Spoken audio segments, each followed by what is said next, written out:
De nuevo con ustedes. Bien, está San Isidoro, han pasado 150 años y tenemos al Islam que pretende hacerse... El Islam que llega hasta Poitiers, que llega hasta el Loira, en Francia. Y allí pues se frena esa expansión islámica, que es la yihad, que es la guerra santa, que lleva la fe islámica pretende llevarla hasta los confines del mundo, y de hecho llega hasta las fronteras con China, y bueno, a lo largo de la época omeya sobre todo, que es en 711 entran en la península ibérica, en 735 están en el corazón de Francia. Allí se les frena y ahí empieza un periodo, vamos, que consolidan su dominio, pero tanto en Francia, que no se va a ver afectada, como en el norte de la península ibérica, sobre todo el noroeste, Galicia, parte de Asturias, donde se les procura echar, Cantabria, y lo que luego es la Bureba, Castilla, Álava, y el País Vasco y el Pirineo más alto, toda esa zona, y aquí sí que podemos, esa zona, diríamos, por razones diversas, pues no sufre la dominación. De hecho, los musulmanes abandonan Galicia, no les gusta nada, y se van, en el año 740 se van.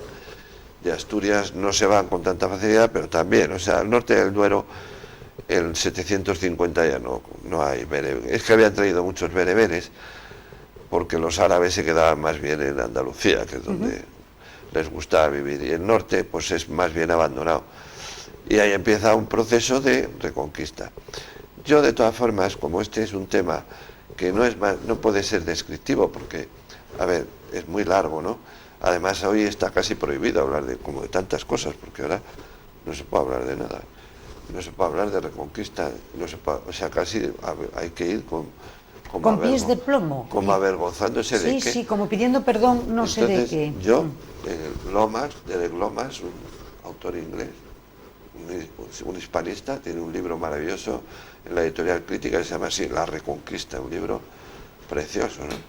Pero a ningún medievalista español se le ocurre escribir un libro que se llama La Reconquista, ¿no? Y luego hay muchas dificultades, porque luego empieza por negar la mayor, es decir, eso significa el fin de España visigótica para siempre, y hasta desde el punto de vista ideológico. Y la monarquía asturiana, que adoptó la idea de Hispania, la adoptó tarde, sobre todo la leonesa, la adoptó. Si yo no digo que fuera el origen de la monarquía leonesa, pero la adoptó como diciendo, entonces, como seña de identidad. De identidad. Con esto, ¿qué quiero decir? Cuando uno piensa en España, medievalista dice Hispania, o un historiador de la historia antigua, o más modernamente en España, lo que está pensando es en una realidad histórica que ha sufrido muchos avatares, y que luego, bueno, pues muchos muy traumáticos además, pero es una realidad que ha sido reivindicada y tal. Entonces uno, frente a esa realidad, puede tomar actitudes. Bueno, primero quiero advertir, frente a esa realidad, primero actitudes internas, que esas, bueno, pues pueden ser más o menos nuestra propia historia, vamos a decir, la conocemos y la escribimos nosotros, lo cual, a decir la escribimos no quiere decir la inventamos, sino que la descubrimos y la escribimos nosotros como podemos, y la apreciamos o no la apreciamos, ¿no? El concepto de Hispania, hasta Camões decía, castellanos ilusos, porque españoles somos todos, o sea, y lo decía Camões, que no era dudoso de ser vamos, o sea, porque el concepto de España es un concepto básico, genérico, que luego ha dado unas realidades históricas, ¿eh? Entonces, los reyes de León y los reyes de Castilla, por tradición, siempre fueron imperator Hispania, y siempre todos los documentos, pergaminos medievales, sobre todo, incluso desde época del siglo X, pero sobre todo en el siglo XI, el siglo XII, hasta que quizá ya, pues por otras razones políticas, el tema, pues bueno, pues ya no se le da tanta importancia, pues son imperator Hispaniae, como pensando que, bueno, pues sí, somos los representantes de una realidad, pues que es peninsular, que existió, y que se llama Hispania, y ya está. Y además que eso está escrito, no es lo inventa nadie. O sea, Alfonso VI, Alfonso VII y sus antecesores, y además propugnado no solo por el Reino de León y por Castilla, especialmente con la dinastía navarra, es decir, que es la que se impuso en Castilla en el siglo XI. Una dinastía navarra se impuso en Castilla y dominó León. Y esos fueron los grandes adalides del Imperator Hispania, que simplemente no es un título ni agresivo, es un título. Llegan a Toledo, conquistan Toledo, y entonces se sienten como decir, oye, hemos vuelto. Entonces, bueno, pues esa realidad es una realidad que uno, bueno, pues puede apreciar, no apreciar, pero lo que es indudable es que llega un momento, en el siglo XVI, con muchas limitaciones, o con una limitación fundamental, que es Portugal, en que se construye entre los estados modernos, grandes estados de Europa, que se están construyendo, con fronteras, con territorios consolidados, se construye un estado, que es el Estado español. Que uno puede decir, bueno, el Estado español se construye a partir de una realidad, sí, es verdad, bastante diversa, pero se construye porque eso responde a diríamos, a un desarrollo histórico y político normal que se está produciendo en el siglo XVI, no en la Edad Media, que nadie tenía ningún problema en hablar de Hispania, y me refiero. Entonces, esa construcción del Estado español es España en la Edad moderna, y es España en la Edad contemporánea. Surgen los catalanes por un lado, los vascos por otro, que en este momento están, sobre todo los catalanes ahora, intentando reinventar su historia. Ellos no se consideran como miembro de la corona de Aragón, sino que hablan de la corona catalano-aragonesa, o sea, se ponen ellos por delante. Y entonces ellos empiezan ya, los catalanes, a dar la lata, con una historia que se están inventando, y una historia que están enseñándole a los niños. ¿Qué pasa con el Condado de Barcelona? Bueno, la historia del Condado de Barcelona tampoco tiene mucho misterio, o sea, es que no. Carlomagno. ¿Y qué pasa con los vascos? Carlomagno. Bueno, los vascos, yo creo que es otro tema, es que claro, yo tampoco. Tiene mucha gracia, tiene Sánchez de Albornoz, que fue un gran medievalista, tiene un artículo muy interesante que se llama Los vascos, el mejor medievalista que ha tenido España. Fue ministro de la República, vivió exiliado muchos años en Argentina y creó la escuela de medievalismo español más importante que ha habido, aunque ahora nadie lo recuerda. Y tiene un artículo interesantísimo que se llama Los vascos vasconizan la depresión vasca, porque es curioso que los vascos son un pequeño reducto navarro, sobre todo, que vasconizaron una zona, que por eso le llamábamos la Vascongada. Pero bueno, aquí cada uno tiene derecho a pensar lo que quiera, y eso es indudable, es decir, que la diferenciación de los pueblos, de las personas, del vecino, o sea, yo soy diferente del vecino, si eso no tiene, viviré en la misma comunidad, pero, o sea, la diferenciación, luego, el Estado moderno, pues es una realidad. Si yo no soy o sea, yo no amo a España en plan fanático, yo hablo de España si quieres, en última cita, para que no se nos olvide, yo tuve un profesor estupendo, sí, Salvador de Moxó Ortiz de Villajos, que, bueno, murió muy temprano. De hecho, me dirigió la tesis de licenciatura, no la doctoral, porque luego el hombre pues murió relativamente joven. Era un profesor de la Complutense estupendo, una persona normal, muy buen historiador, que escribió Repoblación y Sociedad en la España cristiana medieval, que es como ese proceso de colonización y de desarrollo se produce en España con muchas limitaciones, porque tiene que convivir con la Reconquista. Entonces, quizá con muchas más dificultades que, claro, ya era difícil en Francia, ya era difícil en Inglaterra, ya era difícil en los países eslavos, o en Italia, no te cuento en España, con unos almorávides que se nos metían, o almohades, unos chiitas que se nos metían cada 2 por 3 por el estrecho y llegaban al Guadiana o al Tajo, o sea que. Pero bueno, y Salvador de Moxó tiene una dedicatoria que es esa, que si quieres leer, o la es esa, y dice: a mi querida patria España, obra común de reyes y labradores, de guerreros y clérigos, de pastores y mercaderes.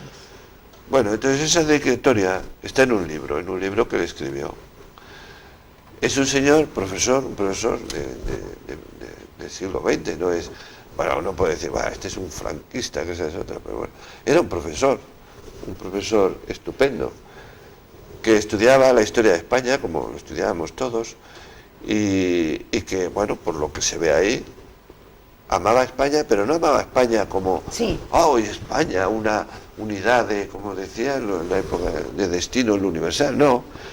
Amaba a España como obra común de reyes y labradores, de guerreros y clérigos, de mercaderes y campesinos, es decir, como obra común de generaciones y generaciones que habían trabajado para construir un país, pues que tiene unas virtualidades extraordinarias, Entonces, eso es lo que yo creo que algunos amamos. Yo hice el bachillerato antiguo, el del 47, y me estudié en la universidad. Bueno, efectivamente había un cierto grado de, no sé si, bueno, de fanatismo, ¿no? Pero de querer convencerte que los reyes católicos, o de una serie de cosas, pero yo creo que sobre todo lo que nos formaban era en el amor normal a nuestro país, a un país diverso, extraordinario. Yo, cuando venía aquí a hablar contigo, pensaba, yo creo que el problema de los españoles es que nos tenemos que ir de España para darnos cuenta de la maravilla que tenemos. Porque es que por ahí adelante no se puede ni respirar. Es que son unas sociedades horrorosas. O sea, España es un país donde, bueno, hasta, yo te diría, en épocas, hasta en las peores, la guerra civil, porque fue una desgracia terrible, ¿no? Pero la República o la España de Franco, que yo, bueno, fui un joven o un chaval o un tal, en lo cual lo único que hice fue procurar comer, que era lo primero que mi primer problema, pero sobre todo estudiar y tal. Y bueno, y después vino gracias a Dios, pues lo que vivimos ahora, pero siempre, o la restauración del siglo XIX, un país que ha pasado, yo he visto la pobreza y la miseria, pero que ha salido siempre adelante. Bueno, pues amas a España como amas tu casa. Luego está el tema del odio, eso ya es distinto. Ese ya es un tema. ¿Por qué? No, la pregunta es, porque uno puede decir, bueno, pues muy bien, o sea, yo no me siento tan español, a mí me gustaría o ser yo o ser belga, me da lo mismo, o sea, pero lo que no acabas de entender, o sea, yo puedo entender el amor a España, bueno, yo amo a mi mujer, a mis hijos, y a Dios, porque creo en Dios, y amo, bueno, y en la medida en que es mi país, amo a España y a mi gente, y a Galicia, porque soy un cuarto gallego, y soy muy castellano, y amo a Castilla, y Burgos, hay muchas cosas que amo, y aprecio yo he tenido un tío en Vitoria, y me he pasado parte de mi infancia en Vitoria, y me lo he pasado muy bien, y comía cuajada, y amo todo eso lo amo. Pero es un amor normal, pero lo que no puedes entender es el odio. Ese odio. Bueno, ese odio, en gran parte es inducido. Es decir, es inducido y ha tenido un efecto demoledor, que no nos podemos culpabilizar. Somos muy dados a decir, es que los españoles pasa un poco también en Ferrol, perdona que te lo diga, pero bueno, somos muy negativos y siempre nos flagelamos, no, es que cuando te machacan por odio, acabas, no te digo que creyéndote inferior, porque además no es un tema de inferioridad, hasta los galos decían que los visigodos eran unos vagos, fíjate tú, o sea, para insultarles, ¿no? Porque los galos los habían echado de la Galia, y los visigodos pues eran más civilizados, estaban mucho más romanizados, y los galos eran muy primitivos. Luego tuvieron la virtud, pues con Carlomagno, de tener un desarrollo político, pues si quieres distinto, que más, pero bueno, pero ¿por qué tanto odio? O sea, ¿por qué ese odio? Bueno, yo en esto sí que soy muy claro. ese odio es inducido y procede de una fuente que es lo que decías al principio, es una anécdota histórica, pero la fuente es el odio. Probablemente nos tendría que convencer de que tanto odio tiene que deberse a que tenemos algo muy valioso. Que nos quieren destruir por eso que tenemos. O sea, que puede empezar por la envidia, puede empezar también por la competencia. Yo creo que ese odio, además, el odio a España es solo una consecuencia de una idiosincrasia de determinados países, o yo no me voy a meter. Hay un medievalista muy famoso que decía: en cuanto generalizamos, mentimos. Eso es decir, todos los chipriotas son unos ladrones. Eso es mentira. Todos los españoles son unos vagos. Eso es mentira. O sea, no se puede decir, yo no voy a decir todos los ingleses son lo que sea. No, eso es mentira. Pero lo que es indudable es que históricamente pues hay cosas que son hechos históricos. Y hay pueblos. Y la leyenda negra es la base de todo esto. Sí, bueno, pero la leyenda negra es una parte de una forma de ser.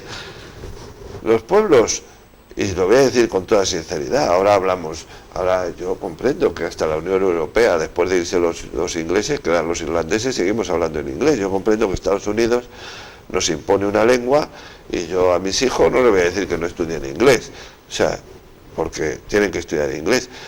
Pero la cultura anglosajona es profundamente sectaria, o sea, profundísimamente sectaria. La cultura anglosajona, o sea, podrás decir, es que los españoles, pero es sectaria hasta el límite. Lo que pasa es que es muy inteligente. Y la cultura holandesa, por ejemplo, tuvimos la mala suerte de meternos en el avispero de los Países Bajos en el peor momento, pero es profundamente sectaria. Es decir, la actuación de ingleses y holandeses en África fue la destrucción de un continente cercado por la esclavitud, el comercio de esclavos, en el cual participarían todos los países de Europa, pero los que tenían, desde Liberia hasta, o sea, por supuesto en la costa este, en la costa oeste y en todas partes, cercaron África y la destruyeron, o sea, y es profundamente sectaria.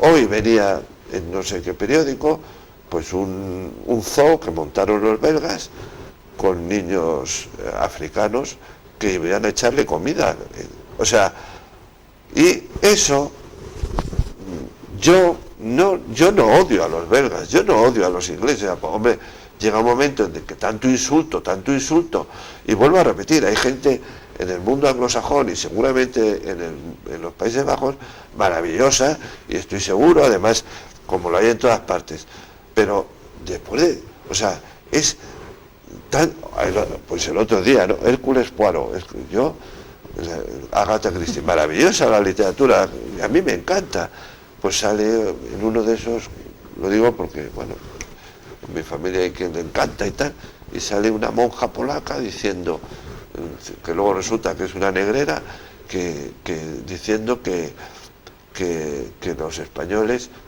sin venir a cuento, leyendo el Evangelio, diciendo que los españoles interpretaban como algo violento la invitación de Cristo a la cena esta de las bodas y entonces llama a la boda y que por eso la Inquisición mató a tanta. Entonces tú dices, vamos a ver. Pero hasta en eso. O sea, tú hasta dices, en eso nos... Pero ¿a qué cuento viene esta especie de insulto permanente a la inteligencia?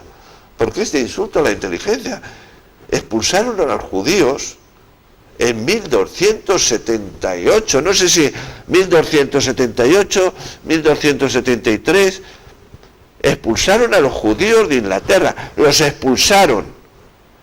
En España se les expulsó en 1492. Estamos hablando de 200 y pico años antes. Pero en este mundo solo hay una expulsión de los judíos. Que es la de los Reyes Católicos. Y nadie va a decir lo contrario, y yo lo puedo decir aquí, o bueno, por desgracia además, estas cosas se pueden decir en estos ámbitos, vamos a decir más o menos reducidos, y poco peligrosos, en el sentido de que tú no puedes andar con las verdades del barquero diciéndolas por ahí, porque son datos históricos. Y los genocidios que han cometido los ingleses, con toda su elegancia, sus sirvientes, o los holandeses, son tremendos. Entonces, es un odio consustancial. Y entonces, bueno, pues luego habrá otras cuestiones que yo tampoco entiendo ya. Yo no voy a profundizar.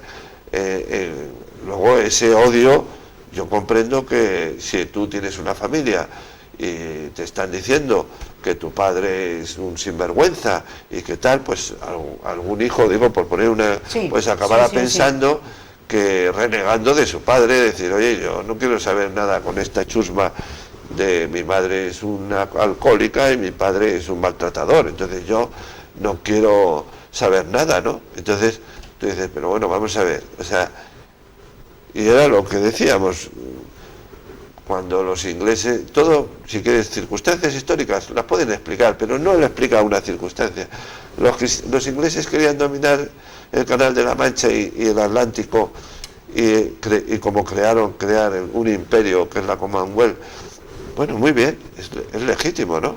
Y además tiene un sentido práctico y un sentido cultural y de todo, o sea, hay una elegancia, pero bueno, también los fariseos eran unos hipócritas, o sea, quiero decir, no sé cómo decir, y saben inventar juegos de pelota, y son gente que han tenido siempre, pero bueno, uno ve arriba y abajo, ¿y qué era? Pues un tío rico con unos sirvientes que eran chusma, que vivían de una manera terrible, y uno ve cualquier novela de, vamos, o sea, Oliver Twist, pero bueno, se estremece, ¿no? Solo en Estados Unidos, y dices, pero qué sociedades han creado estos señores, ¿no? Incluido mucho la sociedad americana, pero yo no tengo nada contra eso, yo no odio eso, o sea, yo no lo odio, lo que yo no entiendo es ¿por qué me odian a mí? Ahí está. Bueno, indudablemente porque hay un sentido práctico de la política desde que ya la comparación que decíamos al principio es Antonio Pérez. Antonio Pérez era un secretario de Felipe II, muy eficiente, un tipo muy... Claro, Felipe II, como digo, yo no idealizo las cosas, es un personaje histórico, yo no soy especialista en edad moderna ni en Felipe II, fue un gobernante de unos territorios amplísimos, en un momento muy difícil, con unas convicciones profundísimas. Quizá a lo mejor también eso le pasó una factura muy grande, frente al utilitarismo puro y duro de Enrique VIII, o sea, que fue un señor que le daba igual todo, y por lo tanto lo importante era la prosperidad mía y probablemente de su pueblo, no sé, o la utilidad de las cosas. Bueno, y Antonio Pérez era un tipo que traicionó a Felipe II. Que Felipe II había cometido errores, que hasta puede ser que... Pero traicionó, es un señor que traiciona. Y es el origen de la leyenda. Bueno, sí, porque cuando Felipe II está intentando pacificar, como su padre, Flandes, que es una herencia envenenada, ojalá la herencia, pero eso ya hubiera recaído en el hermano de Carlos V, Fernando, y no en Carlos V, que ojalá no hubiera sido rey de España, emperador de Alemania, porque emperador de Alemania suponía también dueño de los Países Bajos y del norte, y todo el problema del pontificado y del norte de Italia. Entonces, si hubiera sido rey de España, pues Fernando, no sé qué, bueno, Fernando III, pues sería... Fíjate que me lo sé todos, pero Fernando V. Bueno, pues hubiera sido un rey de España, no, a ese Maximiliano prefirió que su hijo, y además tenía derecho a la corona de España, pero nos metió en la guerra de Holanda. Entonces, le faltaba cualquier motivo a los holandeses para odiar a los españoles, y es una guerra sucia, fea. Los tercios son, como ahora mismo el ejército de los Estados Unidos, nadie les tose, pero es como la guerra del Vietnam, pues al final... Pues terminas por desgaste, te tienes que marchar. Sí, o sea, y aparte de que bueno, pues entonces se va este señor y se va a Aragón. Y fíjate si era respetuoso con las leyes, que la famosa Inquisición no lo pudo detener, porque en Aragón regían los fueros de Aragón. Fíjate, y eso se respeta. Y se respeta. Pues este tío sale zumbando de Madrid, De Castilla se va a Aragón. Y como el Aragón tiene fueros propios, como Cataluña, no lo toca. No lo toca ni la Inquisición. Fíjate tú si eran respetuosos con las leyes. Fíjate. Estos tiranos. Entonces se va a Francia y ahí empieza una campaña, pues desde que, claro, los holandeses y los ingleses se ven su peor enemigo. Bueno. O sea, si Castilla hasta ese momento ha sido la que ha dominado el Atlántico, la que ha descubierto América, la que tiene la mejor flota, pues en ese momento, pues, genial. Que luego además uno puede pensar, yo en mi querida España pienso no solo en esa clave de hemos fracasado, no hemos fracasado, si es que a mí me importa un pepino, o sea, es decir, España no tiene, es como, yo a veces le digo también a la gente en Ferrol, pero ¿qué quiere ser? España tiene vocación de cabeza de imperio, pues tuvo a lo mejor la desgracia de serlo. ¿No es mejor ser un país, diríamos, como es, maravilloso para vivir, en un sitio donde se está bien y dentro de sus posibilidades? España es un país semidesértico, que sus ciudades no se pueden comparar en muchos aspectos por muchas cosas, y a pesar de eso hemos conseguido en los últimos 40 años ser incluso mejor. ¿Por qué? Porque probablemente tenemos más cualidades, tenemos la prosperidad de Borgoña. Borgoña es un país maravilloso, es un país que tú cultivas algo y sale, o sea, es un país fértil, en lo mejor sitio de Europa, o Suiza, con unos campos maravillosos. España es un país duro desde ese punto de vista, pero entonces no somos lo que no somos. Si nadie quiere ser un imperio, ni nadie, pero entonces tuvimos la suerte de ponernos en el camino de quien, pues sí tiene vocación imperialista, pero lo imperialista eres tú, que es lo curioso. Entonces nos pusimos en el camino, bueno, que eso tiene un precio, claro. Nosotros le vendíamos la lana a los ingleses y no construíamos tantos batanes ni inventamos la máquina de vapor. Bueno, hay cosas que salen bien, hay cosas que salen mal, pero eso no tiene por qué repercutir, no sé si me estoy explicando. Sí, lo que quiero decir es que España es una entidad perfectamente respetable y luego, bueno, ya otras cuestiones. ¿Y el tema ahora mismo catalán? Porque tú hacías un paralelismo entre Puigdemont y Antonio Pérez. Que me recuerda esta salida, hombre, un señor, los que vivimos en España, yo creo que hay una cosa que de sensibilidad, ¿no?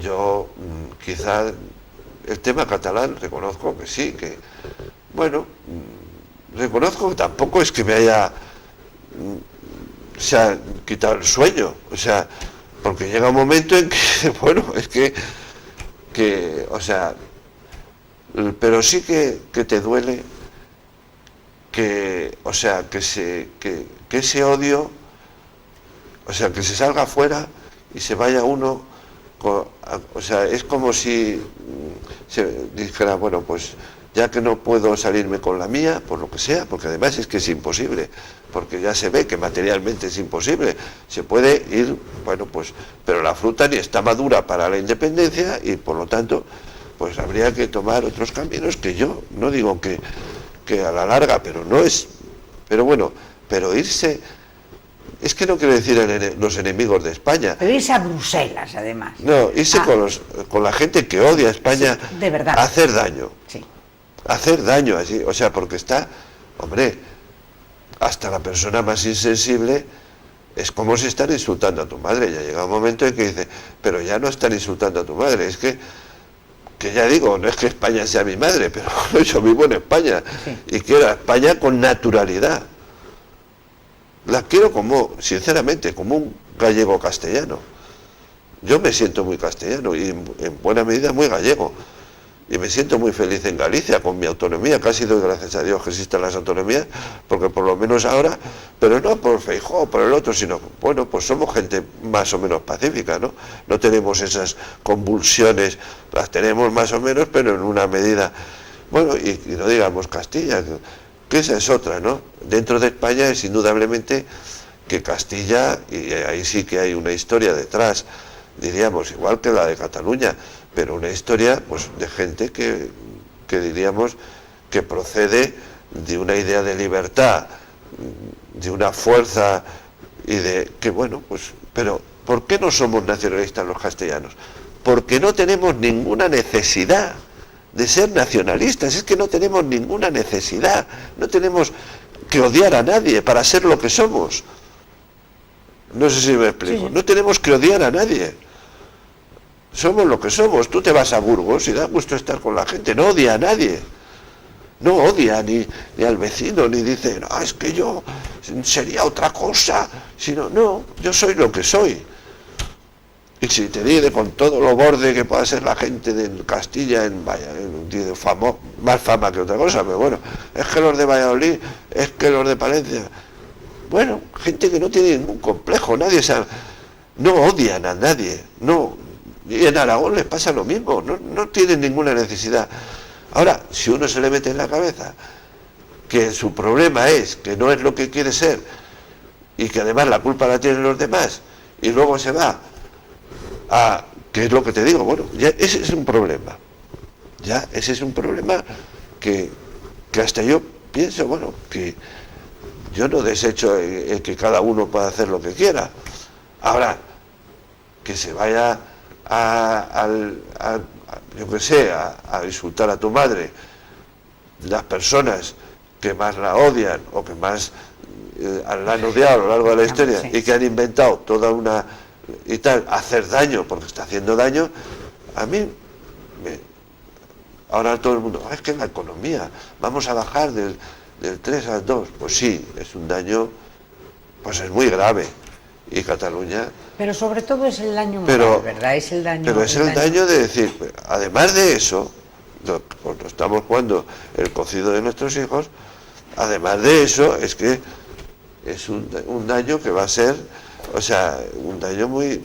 Ahora, yo de todas formas, fíjate, te voy a decir una cosa, yo de todas formas a este Puigdemont, con todo el daño que está haciendo, yo creo que ha sido, fíjate, y está siendo beneficioso. Y te digo por qué. Porque ha hecho que una España anestesiada, o una parte de Cataluña que sí quería España, estaba dormida y estaba como anestesiada, o la tenían silenciada. Y yo estos días, frente a todo esto que estamos acostumbrados a ver en Cataluña, todas las manifestaciones con las esteladas y todas las manifestaciones del independentismo, a mí me ha emocionado ver Barcelona lleno de banderas españolas, con toda la gente saliendo a la calle. Yo creo que esto es muy positivo, porque yo creo que se está despertando ese orgullo de ser español, ese decir, oiga, pero yo estoy muy bien, vivo en España, vivo tranquilo, vivo feliz, soy catalán, pero también soy español, y déjenme vivir en paz. Y creo que eso los tenían como atemorizados, o estaban como anestesiados, o a lo mejor indiferentes, y eso está despertando, y yo creo que eso es muy bueno. Sí, siempre que responda a una realidad, es decir, hemos dicho, yo no soy pesimista, estoy de acuerdo y es verdad, ¿no? O sea que a veces uno ve manifestaciones, esperemos que no sea como lo de la selección española, o sea que sea cosa que gana el Mundial España y aparece todos somos españoles. Bueno, a mí es que me parece muy bien, pero lo que quiero decir con esto es que ojalá que sí, que es verdad, sí, ¿no? Pero que, claro, que sea profundo, que sea una cosa que luego... Por convicción. Claro. Pero, es decir, lo que se está intentando ahora es precisamente el que no salgamos de ese complejo de inferioridad. Es decir, que la gente que odia a España no va a quedarse quieta... a ver, ni siquiera aunque se independizara Cataluña nos íbamos a librar, al contrario, creo que iba a ser peor. Iba a ser, es decir, cosa que por ejemplo es muy distinto en Portugal, porque indudablemente hay un deseo de separación, pero no hay odio. En Portugal hay admiración muchas veces por España, pero no hay odio. Es un pueblo hermano, amigo. O sea, son gente normal, tampoco necesitan odiar a España, sí que tienen prevención de decir, oye, no me gusta ahora a estas alturas de la película porque está al otro lado de la realidad, ¿no? Es una realidad y cada uno le gusta defender y se aman como tú amas España, ¿no? Pero podría haber sido lo contrario, y lo lógico hubiera sido que la capital de España fuera Lisboa, sin Felipe II, y que los catalanes aragoneses se hubieran quedado los pobres aragoneses, no sé lo que hubieran hecho, pero bueno, eso ya es una broma. Eso es otra historia. Pero quiero decir que ojalá sea un sentimiento de verdad, que no sea un tema, es decir... O sea, que este despertar responda, y luego ya te digo, que no sea machacado por toda la basura que nos va a venir encima, ¿no? Porque la frase del famoso Puigdemont, que a mí, pues es, España se verá, como os dijo, no humillada, pero bueno, una vez más, frente a los tribunales internacionales. Sí, fue terrible. O sea, y tú dices, ¿pero qué dice este tío? ¿Pero qué está diciendo? ¿Pero de qué habla? O sea, ¿de qué está hablando? Es odio puro, destila odio, ¿no? Es que yo creo que ya hasta le da lo mismo. O sea, destila odio, o sea, no puedes entenderlo. Y bueno, a lo mejor no es el fondo, el origen de la cuestión, pero es así, es odio, o sea, es un odio y un desprecio. Entonces, no sé, yo... O sea, no soy pesimista, lo que pasa es que me estoy haciendo mayor y cada ¿Tú vez... cuando ves, tú crees, ya para terminar, a lo largo de toda la historia que tú controlas y dominas, hay mucha diferencia de aquellos que se llamaban los bárbaros del norte o los hunos, aquellos que venían con algunos personajes del río? ¿Tú ves mucha diferencia? No, yo me lo paso muy bien, no sé hasta cuándo, pero bueno, llevo casi 150 artículos en el diario de Ferrol. Los últimos 5 o 6 años me dejan de escribir ahí una columna, y el otro día escribí una que se titula el Australopithecus. El Australopithecus era y de broma, al final era una de esas cadáveres, Almagro, un catedrático, pero de prehistoria que tuve, yo tuve unos profesores maravillosos.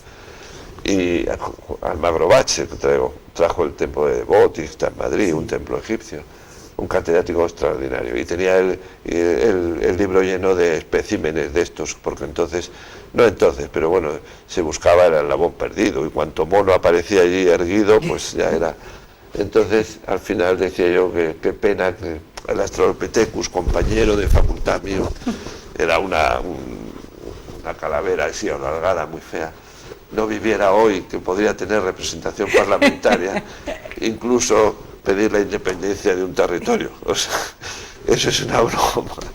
Hombre, indudablemente entre un germano, el término nación, el concepto de nación es un término muy primitivo. Muy primitivo. ¿En qué sentido primitivo? Desde el punto de vista, si nos ponemos modernos, que yo a lo mejor soy un tío también partidario primitivo, pero es como si yo te digo gremial, esas cosas que hoy no nos gustan, feudal, pues anda, que el término nación es prefeudal, que es el concepto que tienen los germanos de raza, o sea, y de diferenciación de raza hasta de religión. Por eso Leovigildo era arriano y no era católico, porque no quería nada con los romanos, que eran iletrados y brutos, indudablemente. Yo no sé qué decirte, yo lo único que te digo es que no me creo ni mejor ni peor que nadie.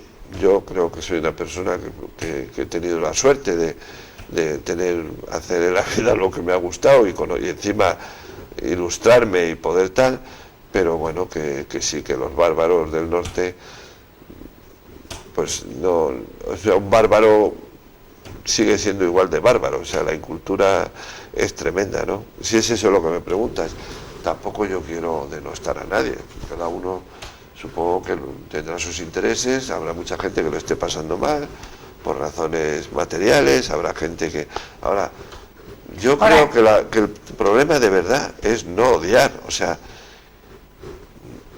claro, pero en esta sociedad es casi imposible. Es imposible, pero bueno, en fin, a ver qué es lo que nos van deparando todos estos días, a ver qué pasa con todo esto. Yo confío en que el día 21, con las elecciones, bueno, pues esta sociedad catalana despierte un poco. Y luego creo que todo el resto de España, pues tenemos que tomar muy buena nota. Y a mí te digo una cosa, me da mucha tranquilidad que exista un 155. Bueno, yo no sé si no lo voy a jugar a la lotería, y no juego a la lotería, pero me da mucha seguridad saber que por lo menos yo creo tenemos que sí, unos que fue resortes. una garantía que más que dar seguridad es que fue, ¿no? Eso significa que la Constitución se la hizo gente con cabeza, ¿no? Claro. Y que, bueno, por lo menos se aceptó lo fundamental de lo que es la unidad de España, en este sentido moderno y político ya, que ya digo, no es un tema que yo me parece muy bien, yo estoy por supuesto a favor, ¿no? Pero que se ve que la Constitución, yo conocía a Adolfo Suárez y el otro día te comentaba, Sí. yo no he conocido, probablemente, hombre, a nivel familiar puedes admirar a gente y conoces incluso igual o más valiosa, pero de esa categoría, o sea, humana y no de sabiduría, porque no era precisamente un sabio, era un político, y era una persona más o menos bien preparada, pero era una persona con unas cualidades, y bueno, y yo creo que toda esa generación fue una generación extraordinaria, una generación de políticos, Otero Novas, y me acuerdo del Zorro Plateado, y bueno, y muchos más, ¿no? Que era, ¿no? Pérez Llorca. Pérez Llorca, el José Zorro Pedro Plateado. Pérez Llorca, sí, Gente sí. intelectualmente de una preparación y de una capacidad, y Garrigues, el que murió de cáncer. Antonio también es muy inteligente. Joaquín Garrigues. O sea, esa gente, esa generación fue una generación excelente, que se encontraron con gente, bueno, pues también en el ámbito socialista y en otros ámbitos, que bueno, quisieron, y yo creo que hicieron una labor excelente en ese sentido de convivencia española. La lástima es eso, que el germen de la discordia, del odio, de tal, pues cada vez que se mete, ¿no? Entonces ahora es impensable, por ejemplo, lo que ocurrió con la guerra civil, ¿no? Ni existe la miseria que había entonces, Claro. diríamos, las distancias ideológicas, ni el comunismo ni hay un Stalin que nos esté intentando aducir como otros países, no, pero el odio... España ha tenido muchos momentos muy difíciles a lo largo de toda su historia. Sí. Últimamente, hombre, pues estuvimos a punto de ser una Checoslovaquia, Cuba o poco peor, menos, ¿qué tal? peor. Mucho peor. Por lo tanto, siempre se ha ido saliendo. Y lo que es más importante de todo es que llevamos casi 80 años de paz. 80 años No de tanto, paz. sí, bueno, sí. Casi Sí, 80 años de paz. Por lo tanto, es un gran bien, no lo perdamos. Manolo, yo te agradezco muchísimo que estés aquí con nosotros, que hayas estado dándonos una lección histórica, que nos hayas llevado de la mano de la historia, desde Leovigildo hasta Recaredo, pasando por San Isidoro y por... No es fácil moverse por los siglos, y seguramente con criterios que son muy opinables. Y otra cosa que quiero decir ahora que estás tú aquí, yo les quiero decir a ustedes que tienen aquí en Ferrol, y ya lo saben todos, una facultad maravillosa que es la Facultad de Humanidades. La Facultad de Humanidades necesita gente que se matricule. Necesitamos no perder la Facultad de Humanidades. Si en este momento, y ustedes me dirán, hay chicos jóvenes, hay personas, y también hay muchas personas que tienen un afán enorme de saber y que no tienen exactamente 18 o 20 años. Es que también se pueden matricular las personas que tienen la edad que tengan, ¿a que sí? Está abierto a todo, no hablo de la senior, hablo de humanidades. Miren, si perdemos esta facultad, es que entonces, es que seremos, pero idiotas de solemnidad. Tenemos un lujo. Yo les pido que lo piensen, que lo reflexionen y que el año que viene, muchos de ustedes que me están escuchando digan, anda, pues me voy a matricular de primero de humanidades. Si consiguiéramos 50 o 60 todos los años, a lo mejor no la cerrarían. Si no lo conseguimos, lo más probable es que en el 2020 echen el candado. Por lo tanto, les emplazo a todos ustedes, piénsenlo. Y además yo creo que vamos, sería una satisfacción enorme tener, ¿verdad?, gente ya de edad entre los alumnos. Y además con el profesor Recuero dándoles Bueno, en clases. 2020 ya me jubilo. Ya está. Manolo, muchas gracias. Nada. Y muchísimas gracias a todos ustedes. Y ya saben, piensen lo de matricularse en humanidades. A lo mejor les encanta. Hasta el próximo miércoles.